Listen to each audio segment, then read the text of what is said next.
Hello, welcome to 10 at 10. My name is Michael Ramage. I'm the director of the Cyber Education Research Center here at Murray State University, and welcome back to 10 at 10. 10 at 10 is brought to you through a partnership between Murray State University, Grow West, the Technology Council West Kentucky, KY Innovation, and our local partner, Sprocket Innovation in Paducah, and the Kentucky Innovation Station in Madisonville. So, this is episode 133. And as we have started a couple of weeks ago on our odd number shows, we're going to try to talk a little bit about the news of the week. And so I have put together a few stories that I've read over the last week or so that I think are relevant to you, to maybe your organization. Are they the biggest stories in cybersecurity? Probably not. But I'm trying to identify those stories that I think are relevant and that I think that you can also learn from as well. And so that's what I've tried to pick out for today. And one of the stories that I will start with today, and we'll just dig into it, is um, multiple stories that we're kind of putting together.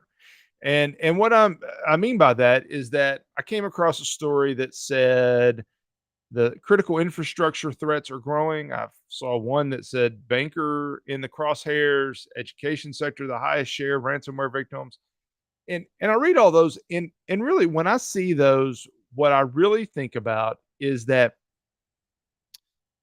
we all think that our company, or maybe we don't at all. But all three of these think, well, we're being targeted. We're the target of all attackers, of all bad guys that are trying to break into our sector.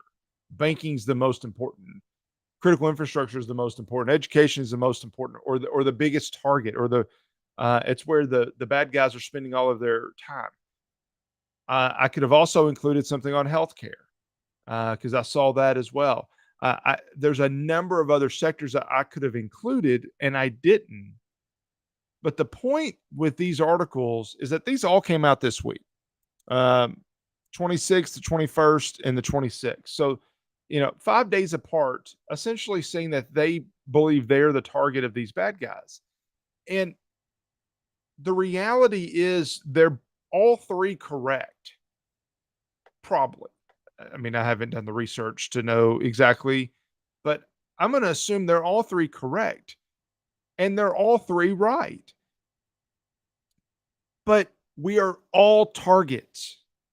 If you've listened to this series over the last few years, you've heard me say you are a target, no matter how small you may be, or how large you may be, or how well you have done your security, or how you haven't, or that you don't think you have anything that's valuable, or you do. It doesn't matter. We are all targets. And to me, this really just reiterates the fact that, well, yes, we are all targets. So just know that whether you're one of these three sectors or not, you're a target. If if there is a way that a attacker can exploit, oh, this worked for this one bank, well, maybe it'll work for a couple of other banks. Well, they're going to try it for sure. But that also is going to be true for other areas as well. So just be on alert. You're a target. Um, Another one I thought I would bring up, because businesses have, and some of this data you can't see very well, and I apologize for that, but I'm going to go. I'm using the story as a point here. Um, this article came out July 25th. It says that, the title of it is "More U.S. States Are Ramping Up Data Privacy Laws in 2023." And in the text below that you can't read very well, it talks about California, Virginia, Connecticut, Colorado, Utah. I could have listed a bunch of other states. And if states aren't on the list that they're taking effect, they're talking about it. Now, why does that matter to you? Why do I include this as a story? It's really not that exciting, not that glamorous. Very few people do business in a single state nowadays. A lot of businesses don't do business in a single country. And whether you realize it or not, there's a very good chance that if you're doing business in one of these states, You have to follow the data privacy laws in these states. Are you doing that? Do you even know what they are? It's a challenge to keep up with all of these things, but you have to make sure that you're trying. Ignorance of the law is no longer a defense. And so we've got to make sure that you know what you're doing, that you're able to find it and protect yourselves from that. So I bring this up only because I think it is interesting, and I think it's something that you need to be aware of. And frankly, it's complicated because right now we don't have a federal law. Frankly, we should have a federal law that would preempt all of these states so that we could have interstate commerce that would be much easier. We don't have that. Congress hasn't acted. Congress doesn't act um, very quickly. So states have taken up that void and done something on their own. California was first with their CCPA that they're having which is their Consumer Privacy Act. They've come behind it with a California Privacy Rights Act. Other states are doing it. Anyway, be on the alert of all of these things. There's a study that came out from Four Scouts. It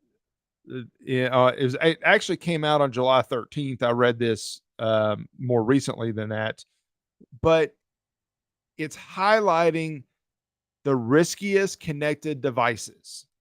Out of these, 78 affect, actually, let me back up. More than 4,000 vulnerabilities affect devices in the data set that they used. Of those, 78% affect IT devices. 14% affect IoT, Internet of Things. 6% affect OT, operations technology. So 1 out of 5 vulnerabilities that are identified are OT and IoT. And then it actually talks about IOMT as well. But the point of in medical technology, the point of that is a lot of vulnerabilities now are in devices that aren't your computer. Are we doing what we need to do to protect our non-computer devices on our network?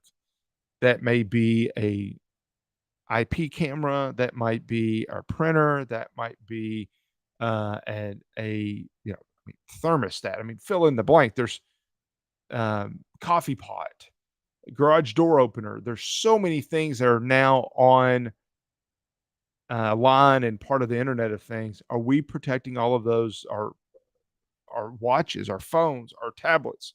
Yes, our computers as well. But we've got to be protecting and watching all of those things.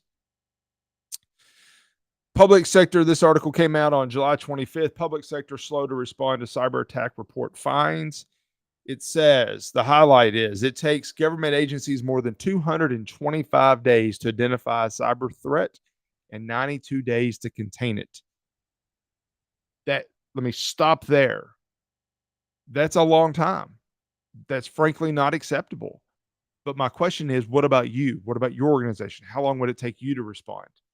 Before I chastise what this report has found and the organizations it's talking about, answer, what would it take for you? However, AI and automation can significantly reduce this time, and that's where we have to move to. If your organization hasn't figured out how to put in automation and artificial intelligence into your cybersecurity planning and response, you've got to do that pretty quickly. And then finally, I thought this was interesting. Coveware does a quarterly update on ransomware and attacks and trends. And one of the things that I think is really important that they noted this time is that ransomware monetization rates fall to record low levels. Let me do that line first. That means there are fewer people paying ransomwares ransoms than ever. So in 2019, it was at 85%. That's down to 34% of victims pay. Very low. However, the average payment, the median payment, both went up. The average ransomware payment went up 126%. to the average in quarter one of 2023 was $740,000. The median payment is $190,000. That takes out some of the really big numbers for big companies. But regardless, that's a big number to think about. But I do like the trend that fewer people are paying. There's a lot of motivation and um, the of folks trying to get people not to pay of government organizations. So I'm glad that that's finally happening. But um, those payments are still quite a bit. Anyway, I hope that you found this news interesting. If you have questions or you have a news story that you think I should highlight, reach out to me, share it with me. I'm happy to look at other stories and do whatever would make sense to you. Again, I went over my time a little bit. I seem to do that quite a bit. But thank you very much for your time today. I hope you found this interesting, and I'll see you next week back here on 10 at 10. Thank you. Bye.